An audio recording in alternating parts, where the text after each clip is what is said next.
I'm Dr. Bonnie Nussbaum, America's Kick-Ass Coach, the owner of Empowerment Coaching, and a clinical psychologist.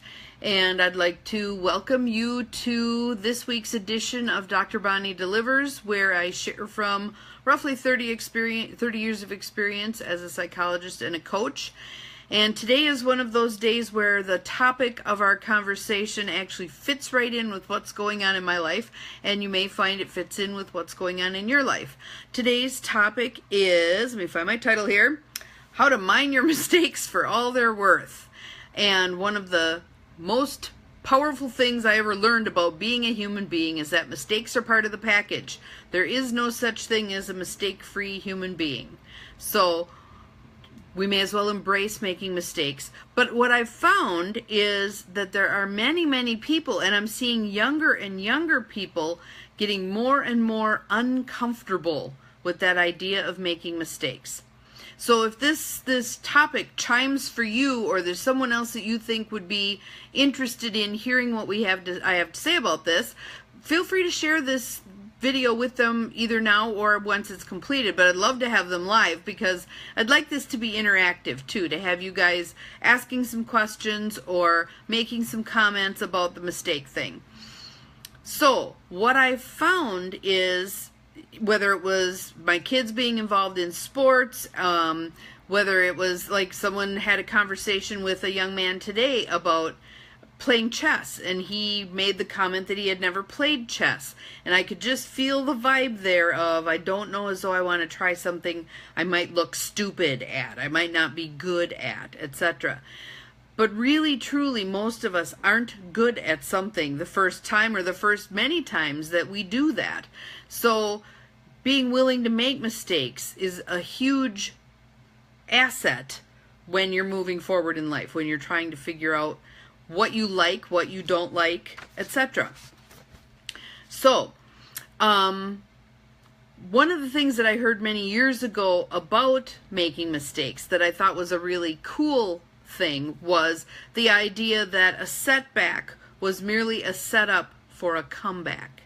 In other words, making mistakes was part of the process, and making mistakes and having things fail and not work the way you intended merely sets you up to move forward. Thomas Edison said he had figured out 10,000 ways not to make a light bulb, how it would not work. Imagine if he had quit at, say, 5,000. We'd all be sitting in the dark. You wouldn't be watching this video. So, being willing to make mistakes is really important. Think about a baby learning to walk. It's in our DNA, I believe, to strive, to practice, to work on things until we accomplish them. A little kid learning to tie shoes, they just keep going. A baby learning to walk spends more time on his or her butt than on their feet. If they said when they fell down, well, I'm not going to do that again, we'd all still be crawling around. We'd be quadrupeds, okay? It takes people being willing to make mistakes for us to get to the point where we can learn something new, create something, innovate, etc. If you look at companies right now, to me, the companies that are making the biggest strides are the ones who are willing to screw it up and screw it up big. If the company is very focused on just status quo and just keeping things going smoothly, and it's always worked this way, so let's not mess with a good thing, those are the companies that stagnate and ultimately die. So, again, that idea that setbacks are really a good thing because they show us something that didn't work. Out of that, we can innovate something new and create our comeback. There was a really cool quote from Oprah that I wanted to share because I think it fits in with what we're talking about today. And that's the idea that perceived failure is just life trying to move us in another direction. Now, that doesn't mean changing a total direction. It may mean a little subtle tweak to what we're doing that allows us to become more discerning with what it is we're creating. For instance, if you're a painter and you paint something and the color doesn't quite look right, you can tweak that. You can adjust that. You may consider that first wash of color a failure, quote unquote, but all that's doing is giving you feedback that something needs to be different there in order for it to be just right in your artist's eye. I also think that far more growth results from making mistakes than it does from playing it safe. Playing it safe just means we keep doing the same things the same way at the same time, etc. Very mundane, very predictable. Being willing to make mistakes, fall down, get up, dust yourself off, do something different, that's where you're going to find true success, in my mind. Out of those failures, you learn far more than you do from the successes. For myself, oftentimes when I do a faceplant on a project I'm creating or a video I'm doing or something like that, it's when I crash and burn, either little bitty or spectacularly, that something really fundamentally useful comes out of that. Geez, that really didn't work. That really, pardon the French, sucked. Now, what am I going to do about it? How am I going to change it? What can I tweak to make this go a whole lot better? So, one of the things that I'd like to do right now is just take a minute to do a little guided imagery to get you guys thinking about mistakes in a different way. So I'd like you to just get comfortable. If you're driving, obviously you can't do this right now, but I'd like you to just get comfortable, close your eyes, and just begin to focus on your breathing. Some nice deep belly breaths, not the chest breathing, but breathing into the count of 4 and then out to the count of 4.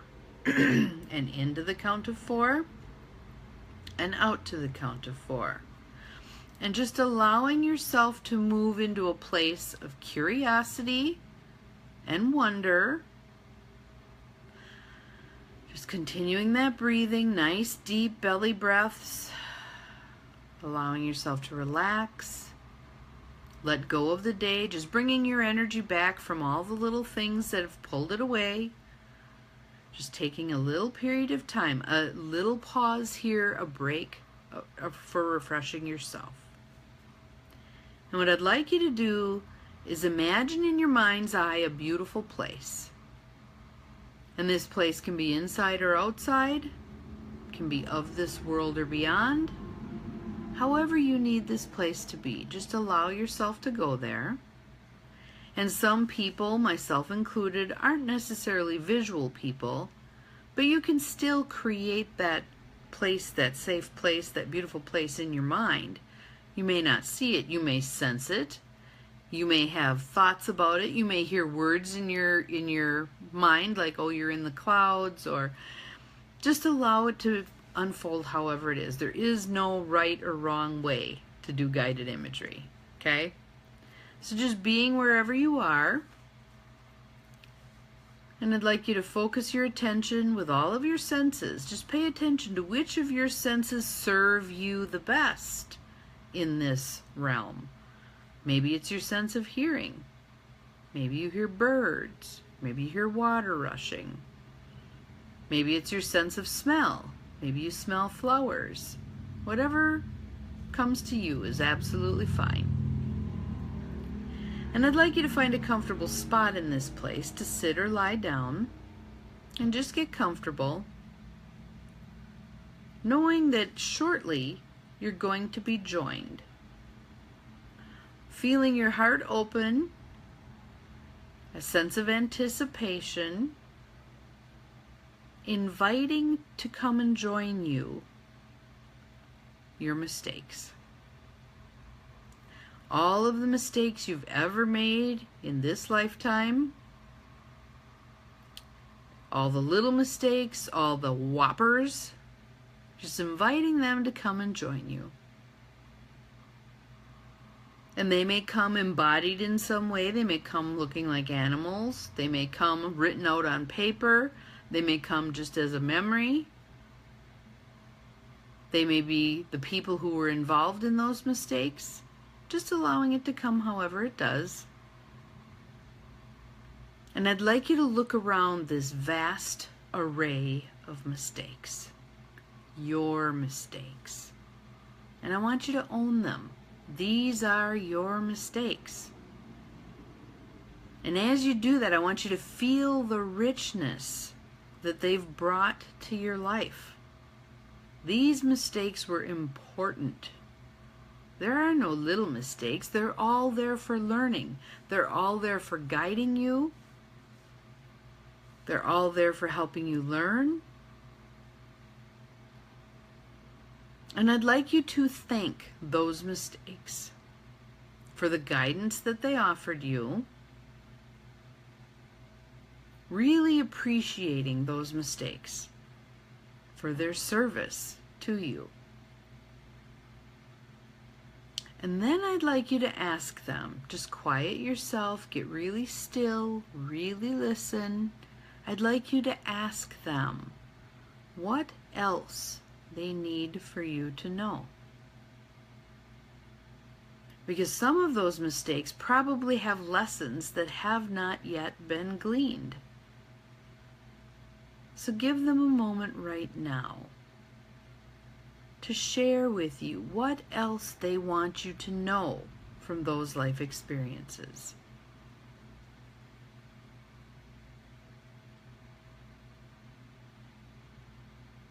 Just listening intently,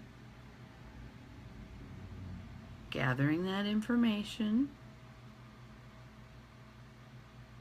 Because again, there's an internal wisdom that we all have that when we quiet ourselves enough and listen, we know. So perhaps that lesson is about how important it is to slow down and pay attention.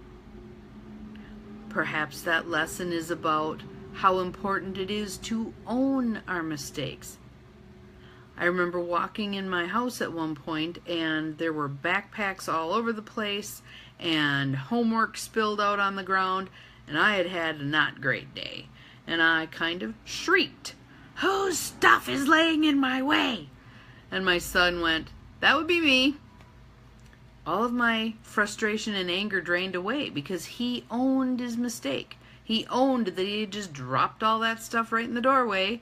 He came, he picked it up, we had a fine evening. Had he not owned that mistake, had he tried to pawn it off on his sister or whatever, I would have probably stayed mad. Owning a mistake can be really powerful also. I was just reading a book called Jump by Steve Harvey, and in there he talks about the quote-unquote mistake that was made in naming the Miss Universe. He read the name of the runner-up instead of the winner, and there was a whole series of confusion that led to that happening, but he owned it. Can you imagine how difficult it was to walk back out there and say, "Wait a minute, I've made a mistake"? But my estimation of him as a human being went way up. Anyone who can own that kind of a mistake and not throw someone else under the bus and stand up and be a man and own that, that's pretty powerful stuff. What have you done lately to own your mistakes? Where have you claimed ownership of, "Yep, I screwed that up. I broke that. I backed that into this. I did that. This was my mistake. I'm sorry. Let's see what we can do about it." Give me some comments in the comment section about that, where you've truly owned a mistake. Okay? I want you to also think about, what does making a mistake really mean? For some people, it flips them totally into shame. I'm a terrible, horrible, awful human being because I made this mistake. If you really want to read some fabulous stuff on mistake or on shame, Brene Brown is your woman. Her stuff is phenomenal. The gist about shame is, guilt is, I screwed up, I did something wrong. Shame is, I'm wrong, I'm bad, I'm faulty, I'm less than, you're taking something on. We're talking about behavior here. We're talking about everyday screw-ups. They happen, okay? So now what can you do with them? Well, on the front end, one of the things I'd like you to do when you're thinking about trying something that you haven't tried before, you're going to learn to drive a stick shift. You're going to go skydiving. You're going to write a paper or give a presentation, something you've never done before or something you've done and struggled with. I'd like you to think about on the front end, what's the worst thing that can happen? So let's say I'm going to give a speech, because public speaking is one of the things that scares the snot out of people the most, okay?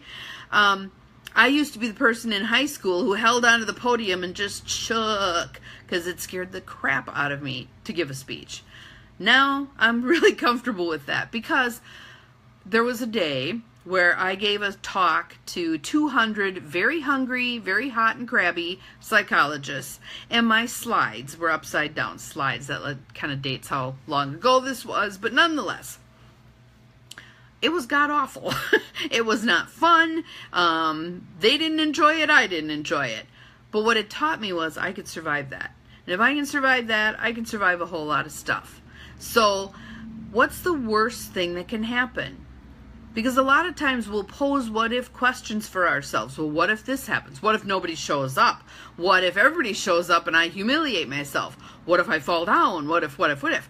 Answer the question. Don't just leave those what-ifs dangling there, because they will kick your ass, okay? Answer the question. What if I fall down? Well, then I'm going to have to get back up and keep going, hopefully. What if I forget what I'm going to say? Well, then I'm going to either have notes with me and I'll refer back to my notes, or I'm going to say, well, I've forgotten where I was going with that. Let me start with a different point. Okay? Answer the what ifs and they become much less daunting. So, what's the worst thing that can happen? And then ask yourself, am I willing to risk that? Am I willing to risk that? Am I willing to risk forgetting what I was going to say? Not that big a hairy deal. When I'm doing these videos, oftentimes I'm not real sure where I'm going with it. Today in particular, because it was one of those days where every time I tried to sit down and write out what I was going to be talking about, something else fell apart. Welcome to Monday. But I'm just kind of rolling with it. I'm just kind of punting. This is where we're at, okay? Hopefully I'm giving you good content. Hopefully I'm giving you stuff that's useful. Hopefully I'm inspiring you to take a risk on something that you wouldn't otherwise have tried. Really, truly, honestly, guys, you've got not much to lose. It's not that big a hairy deal, all right? After the fact, after you've done whatever it is you said you were going to do, you're going to go try to learn how to golf, you're going to jet ski, you're going to whatever it is, sing, play a musical instrument. After you've done it, I want you to ask yourself, what did I learn from this? So let's say it's playing a trumpet. What did you learn from this? Well, it wasn't as easy as I thought. Did I improve with the lesson? Sure, I improved with the lesson. Did I die because I made mistakes? No. You can keep going. You can get excited. You can go back for more lessons. It's all okay. All right? So, I'd love to have you in the comment section. Write down something that you've been avoiding because you're afraid you're going to make a mistake or you're not going to be good at it. Okay? I would like to encourage you to do it anyway.